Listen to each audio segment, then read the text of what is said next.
Aye. Just thought I'd do a little catch-up video really. I sort of been doing lots of different things over the last few months, and I thought we'd just catch up. I thought we'd have a look at the silage clamp, see how much silage we got left, because we're getting towards the end of the cows being in. I also thought I'd talk about the bales we've had in from Farmer P, reply to some of the comments people have made about my driving and stuff. Talk about my new wellies. There they are. My new wellies. See how people ask me how I get on with those, and also I'll give you an update on the hen house. So we're going to go up and have a look at the silage clamp. I'll just show you what's in my boot of my car. I've just been to Tesco's. Look. There you go. I've got 28 Easter eggs, 22 Easter eggs in here somewhere. That's all for the people at the village shop. I'm making a donation to them. So I thought, you know, during lockdown, lock that up, let's go. A lot of people have been doing sort of good voluntary stuff. So up in our village, we've got a community shop, and people go up there and they volunteer to help run it, and that's been open all through lockdown. So I did give them a donation of something earlier in the year, but the first lockdown, and I've sort of decided to do it again really, because I think you sort of try and put a little bit back. If everyone did that, it didn't cost me that much. And the thing is, you think about it, not spending any money at the moment, no one's spending any money, are they? So I'm in a fortunate position where I'm still working and earning, so that's a few quid, not a lot, to hopefully brighten up some people's days. Anyway, let's go and have a look at well, we're going to have a look at the silage clamp first of all, then we're going to have a look at the maize, and we'll just go through that. Let's have a look anyway. So here we are in here in the silage clamp. Now, I was in the usual thing, I usually worry at the start of the year how much it's going to last and everything, but we actually have got quite a fair amount of silage left.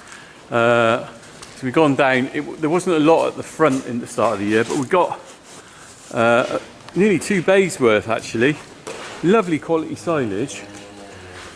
It is lovely quality silage, self-feed, so they can help themselves. But also what I've been doing is, because it's self-feed and you don't necessarily have enough space for them all to eat at once, we're also putting a bale out. Oh, they're wasting quite a lot here, cheeky monkeys. This is Farmer P's bale, so they can have some of that as well. Oh, there's one bull in there. Get this number later. They're having Farmer P's bale. Hello. Oh, hello. Oh, that's a licky tongue, isn't it? Oh, dust on my lens. It's a real problem. Real problem with dirt on the lens of my camera on the farm. So they're having this bale. Basically what I've been doing is sort of stringing out the main clamp silage with by feeding them a bale of silage a day in the ring feed, as well as maize, because it just slows them down on the back there.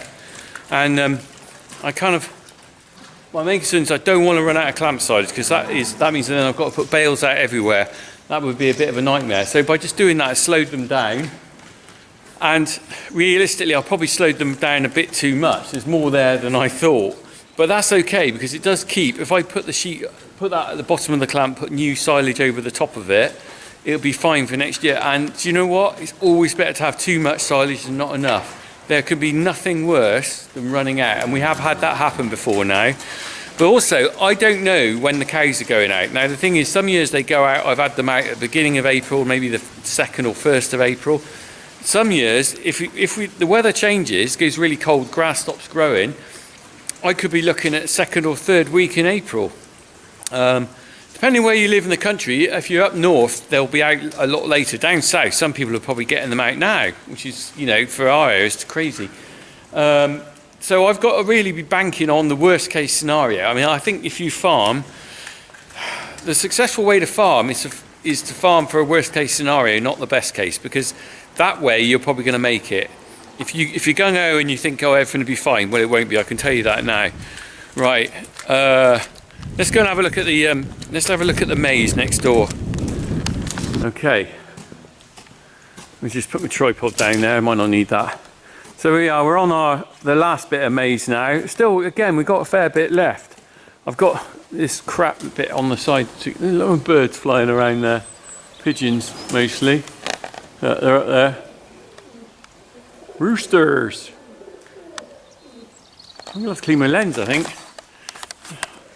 You want to see me in all my glory, I better give you a bit of a rub. Let me just rub in my lens. Okay, I'm back again. So we've got the maize here, still plenty of it. We will use that all up. There'll be none of that left within a few weeks. I'm pretty confident. I'm sort of eking that out as well. It's not ideal to run out of that before and just give them silage, because they definitely do better with that. It keeps them. Oh, my hair! I'm gonna get a anti-lockdown haircut sometime. Sam cut it around the sides, but I wouldn't let her take it off the top, and now it's all gone a bit woo. Anyway, that doesn't really matter. Right, moving on. Let me just think now. What are we going to talk about? Okay, so we'll get to the chickens at the end, because I want to talk chickens. That's a good thing to leave you on. But so round bales. You can see me behind me, Farmer P round bale there. Ooh, Farmer P round bale. Now you might remember, you probably saw that a couple of weeks ago. We had a delivery in of round bales from Farmer P. I did get, and quite rightly, probably so in some people's eyes, a bit of stick, mostly on Farmer P's videos, about my driving of the tractor and how I was ramping it and stuff, and also my clutch control. And I didn't sort of bother writing too much on YouTube on the answers, but I thought I'd give a bit of an explanation of what was occurring there.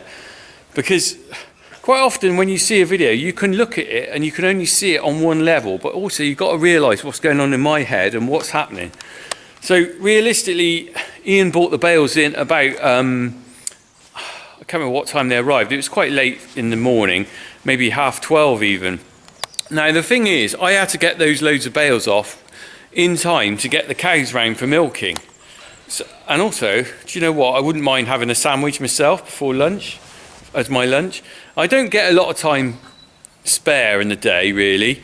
It's pretty full on my day. And so the thing was, I was very conscious all the time I was unloading that trailer that I had to get it off in time to get on with the other jobs. And that's the thing about our farm anyway. It varies from farm to farm. Because we're only running it ourselves and we pretty well do most of the work, I'm always conscious that when I'm doing something, there's another job to be done afterwards. So I was rallying it just to get the bales off as quick as I could. We're going to open a bale in a minute. I'm going to show you something. The other comment as well... There was one comment on there. He goes, I can't believe after Ian took all the care in wrapping those bales and loading them, that I've ripped the bales open. Because I used a fork to get them off the trailer. So obviously I punctured, let's have a look. I punctured the wrap. Now that's where I punctured it when I got it off from Ian's trailer. That's where I punched it this morning, just bringing it in here. So we're going to have a look at that bale in a minute. Because I think people thought, why the hell am I puncturing those bales? Because obviously they might go off. Well, the thing is, the one thing I do know is the speed I'm going to use those bales, but also how well they'll keep if they're punctured.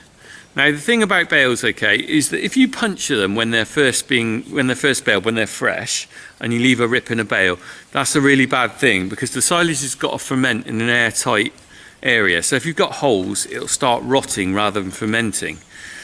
The thing about me puncturing the bales now, once Ian's delivered them, is that I know that bale won't deteriorate very much between the time I've taken it off the trailer and the time I'm feeding it to the cattle. I'm going to prove that in a minute by the fact that I'm going to open it, and it's been punctured 2 weeks ago, so it's going to be fed in the next day or so. The deterioration is really, really small, if noticeable. And the best way I can look at it is, in the context of this, is if if you open a jar of something, like, I don't know, jar of pickles or something like that, that jar has got a best before date on it. It's usually, that's those cows having a little Barney. So as I was saying, that jar has probably got a best before date on it. It's usually might be, 6 months. It could be a year even or more. But it also says on the jar, consume within 3 weeks of opening or something like that. Well, very much think of a silage bale like that. As long as it's not punctured, it'll probably keep quite a long time, and maybe a year, maybe 2 years. As soon as you puncture it, it's going to get air in it. But the thing is, it doesn't spoil very quickly. So I know that all my bales will be used up before it spoils. So I'm going to prove that I'm going to show you the difference between where I punctured it 2 weeks ago and where I punctured it this week, or today when I moved it. Let's have a quick look. I'm going to just put the thing on a tripod, so I'm going to cut it open, you can have a look.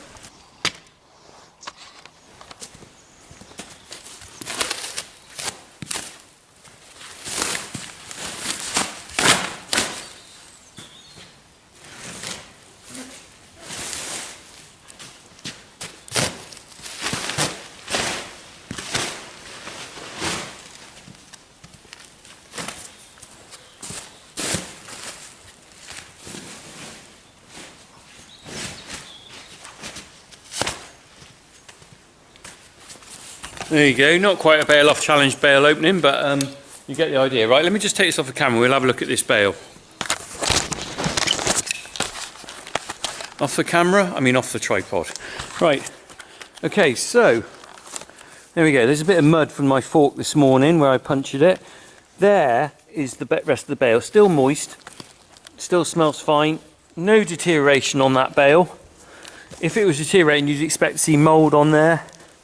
That bale is as good as it was before. So I punched that 2 weeks ago when I unloaded it. It's still absolutely fine now, and I'll stand by that. I know what I'm doing with my bales. I've opened bales for years, so I do know that those bales will be fine. And by the time I finish them up, they'll still be fine. So not an issue. But like I said, if that was freshly baled, you would want to definitely make sure the wrap is intact. And in fact, I've got, let's have a look. I carry with me, let's have a look. I carry with me on my tractor, look here, the silage tape with me, so I'm always patching bales if I've ripped them. Oh, and by the way, I'm in the McCormick now, I just thought I'd say the other comment I got quite a bit about was my clutch control on the tractor. Now, this is a problem with this McCormick, and you might be able to blame the driver, but I'm not making excuses. The clutch on this is a bit of a bugger. It's really sharp, really jerky. It's a hydro clutch. It's not a normal clutch with clutch plates. So you don't get a sort of gentle release. What I've found is, and I've had this tractor 17, 18 years now, it's always been a problem. It's really jerky because when you release the clutch, it just goes like that. And when we bought the tractor new, I actually thought, Christ, this isn't good. And we got an engineer from the company we bought the tractor from, and they actually came out and supposedly adjusted it, and I couldn't really see a difference. So I've lived with that kind of jerkiness all the time, and from an outsider's point of view, it looks like I'm just blooming ramping it, not releasing the clutch properly. But it is a problem I'm aware of. It's not a problem with the Massey. This is our main loader tractor. We use the other McCormick as well on the loader, but it doesn't seem quite so bad. Although the gearbox on there is really clunky, and I'd say a weakness on these two tractors is the gearbox. It's very not great. But having said that, this is a lovely little CX95. It's a lovely little manoeuvrable tractor, and it is the one that does most of the loader work. Right, we're plowing through lots of topics here, aren't we? I hope you don't mind me just doing this. It's sort of a bit of a right to reply almost. I get loads of questions on YouTube, and sometimes I answer them, but to be honest, I could spend all day just sat down doing answering questions. So I need to find someone to sit down. I'm just going to get my welly off. Do you know what? I'm not going to get my welly off. I'm going to sit down here on the floor, and I'm going to hold my foot up. Now, being old, I don't know whether I can get my foot up. Right, there we go. Can you see that? These are my, let me see. These are my I think they're called grub wellies. Grub wellies, these are called. These are the ones that I bought not that long ago. 70 quid. Right. Now, just to give you an update on the grub wellies, they are very comfortable. There's a couple of things I've found which are sort of like, just as a top tip if you're buying them, be aware of. Firstly, they're quite tight to get off. They're on my feet. When I pull my wellies off, they are a bit of a struggle to come off. But that's probably a good thing, because sometimes otherwise you're walking through mud or something, you can get your welly come off. The other thing as well, which I have noticed, their grip on the concrete isn't the best. And there's been a couple of times where I've actually skidded and slipped. Now that ain't great for a pair of wellies. They're probably the worst I've ever known on a pair of wellies, to be honest. Whether that's because the rubber on the bottom's new, look, there's a tread. It's got enough tread. Can you see that? It's got enough tread, but it must be the consistency of the rubber. Now, whether because they're new, they're a bit shiny, and whether they'll wear down a bit and get a bit more traction. But I would say that is a weakness on them, and I wouldn't recommend them for a good grip on sort of concrete if it's a bit smooth. So that's an observation, just a quick put that in there. Right, according to this, I've got 1 minute left on the memory card before it fills up. So I'll either have to delete some stuff, or I'll just tell you the latest thing about the chickens. Chickens are coming. Now, you might have seen I did the fundraiser. That was a great laugh. I've got one more tonight. I've done this will be the second one. I did it a Zoom quiz with an Evening with a Funky Farm. We've done a bit of a sing along and stuff. Did one a couple of weeks ago. That went really well, really good fun. We had some people from America, from Ireland, all around the UK. And I know people enjoyed it because someone sent me some beer afterwards to say thanks so much they enjoyed it. So the money we raise from that is going to pay for a hen house. Now I've got a hen house in mind. I'm not going to buy it just yet. I've just waited. The ticket company I sell the tickets for don't release the money just yet until everything's done. When that's released, I'll put that money towards the hen house, and also I'm going to buy a big sort of indoor cage thing you can walk in, I think. And I've also got to get some feeders and drinkers and stuff. So that will be coming, well, I'll be buying that beginning of March probably. And then I'm aiming to get that all up and done at some point in March. I'll keep you posted on that. And then the actual chickens, they are going to come. I haven't arranged the chickens yet. I'm a bit worried about the old bird flu. Oh, I lost my point there because the memory card did fill up. I had to delete something. I'm not very good at deleting stuff. I tend to leave it in the memory card and it all piles up, and then I've suddenly got a problem. The cows are watching. Look, can you see I've got an audience? An audience with the cows. Right, so what I was saying about buying chickens. Yeah, now, I want to get the chickens. I would like to get rescue chickens, as I said before. My main concern is that there's avian bird flu around at the moment. And if you buy chickens, you're supposed to keep them shut in. Whether that means shut in the cage, I don't know, or whether you've got to keep them shut in the actual hen house, which kind of defeats the object of me getting them, really, because the whole point of getting the rescue chickens is that I can let them peck around a little bit outside in the cage and stuff, or on the grass. So I'm kind of not sure. I'm toying with the idea of maybe just getting the bird. I mean, you know, I'm hoping maybe by the time I put the bird, that bit up, yeah, the hen house up and the cage, maybe it'd be okay to get the chickens. I don't know, or I might hold off a little bit. I'm hoping, like all of us, that as spring comes, maybe lockdown will ease for chickens and for people. Which came first, the chickens or the people? Right, let's get back up. Ooh. Right, so yeah, so the chickens are coming, and I'm hoping, although the people who bought the tickets did pay for an event, and also their names are going to be on the chicken house. But the chickens are kind of for all the YouTube family, and I think this would be quite fun for all of us. We can look at the chickens and we can all sort of enjoy them. I think, and I'm aiming to get 3. So I think what I'll do is the boys can name one each, and then what I'm going to do is I might throw it out as a competition, a free-to-entry competition. Name the chicken, because there's that bull and cow again over there. Can you see it? Because it's sort of good to have some sort of input from everyone else, isn't it? There we go. So that's an update on sort of stuff, really. Stuff. Right, I'm going to go and get in the house, get warm for 10 minutes before I'm back out here milking. All right, cheers all. Crack on.